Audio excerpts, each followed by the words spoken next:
Aloha, my name is Ben Kaneaiakala, and welcome to this series on step 4, and we are on part 4. And again, thank you for continuing to follow and watch these videos. Please pass them along. I hope that they're broad enough that they'll be able to help with many different things, not just alcoholism or drug addiction, but any kind of conflict or suffering or stress, anxiety, worry, fear, or the like. So I'm just hopeful that these videos are helpful as you move through your life journey. So we are on page 44 in step 4 in the 12 and 12, and we're in the bottom. Anybody especially should be able to see that instinct run wild in themselves is the underlying cause of the destructive thinking. We have thunk to drown feelings or fear. We get into excessive thinking to drown out our fears, frustration and depression. And that kind of excessive thinking looks like insomnia, worry, fear, frustration, depression, or those types of things.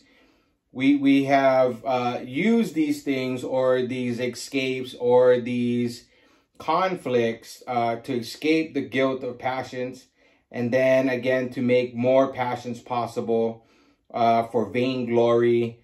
That we might have more, or we might the more enjoy foolish dreams of pomp and power. This perverse soul sickness is not pleasant to look upon. Instincts on rampage balk at investigation.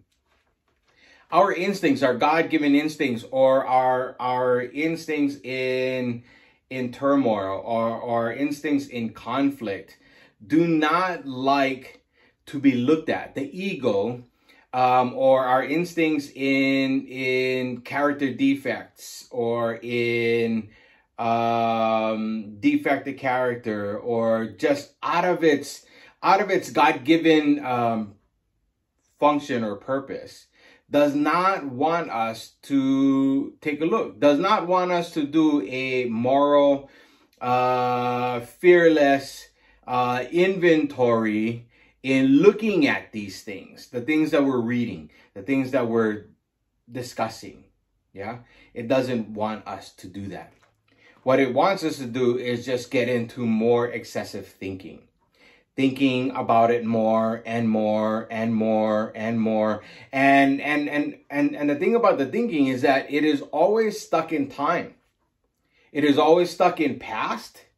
And so we're always thinking about past experiences or past traumas or past situations or circumstances. And then when we're thinking about that and the present today, we're then worried about what's going to happen in the future.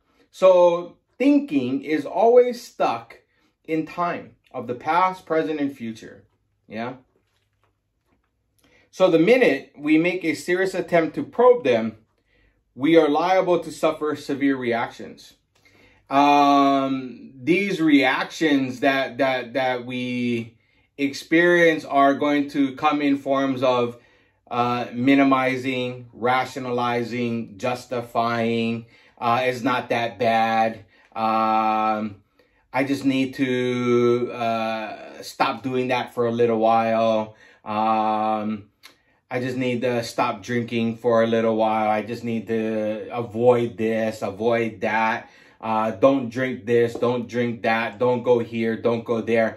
That's what's going to happen as we do this investigation, as we take a look at ourselves. Yeah, as we write them down on paper. So if temperamentally we are on the depressive side, we're apt to be swamped with guilt and self-loathing. That's kind of the reactions that's going to happen. We wallow in this messy bog, often getting a mishap and painful pleasure out of it. As we morbidly pursue this melancholy activity, we may sink to such a point of despair that nothing but oblivion looks possible as a solution. That kind of thinking that there's no way out, that kind of despair, that kind of loneliness, you know,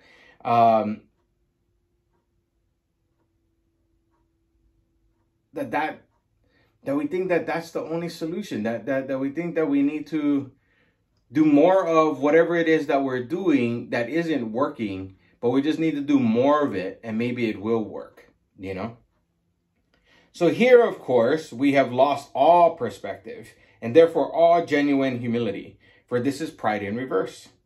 This is not a moral inventory at all. It is the very process by which the depressive have so often been led to the bottom and extinction. And this is pride in reverse, yeah? Pride is either superior or inferior. So we're either better than or we're less than. And that's what the ego and the pride does, is that we can flip-flop from either way, you know? It's not picky.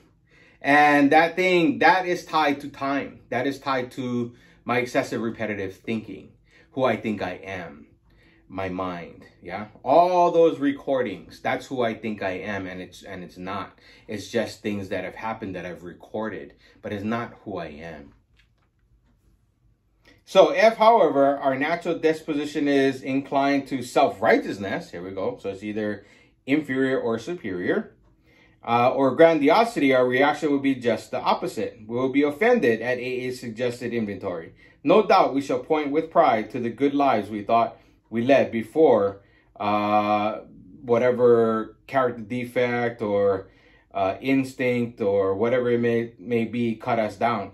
We shall claim that our serious character defects, if we think we have any at all, have been caused chiefly by excessive drinking or using or pills or gambling or whatever it might be.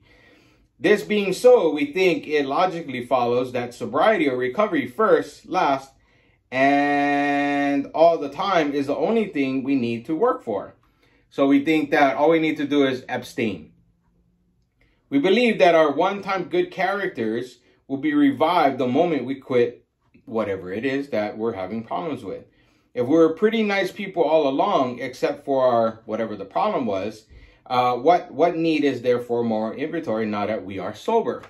And a lot of the times, that's one of the biggest errors or mistakes or beliefs that we have about a particular problem that we're having, is that we just need to abstain.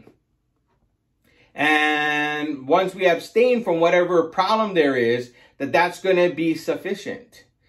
But what happens is that when we abstain for a period of time, things get better, and then the thinking goes right back to the same thing again, or it'll jump into another defective character.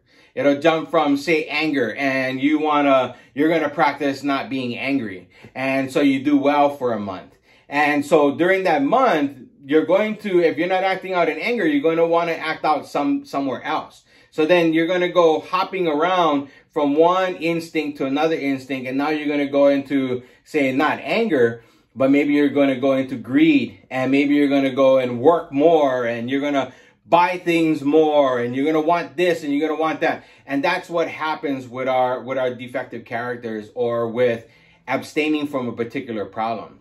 Abstaining or stopping doesn't solve anything. It's just a temporary pause. So when we are able to get into doing the inventory and the writing and the searching, yeah, which the ego doesn't want us to do, whether we're superior or inferior, it doesn't want us to do this searching moral inventory. We go ahead and do it and dig into this thing. And dig into finding out about us, about me. So that's, I think we'll stop right there for now. Again, thank you so much. Leave comments, questions that you might have that I could add to next videos, or leave comments on our YouTube channel or any of our social media platforms. Pass this along to friends, family, other people in recovery, people that might be struggling with various things, you know. We're here to help. And I hope that you guys have a great day. Mahalo.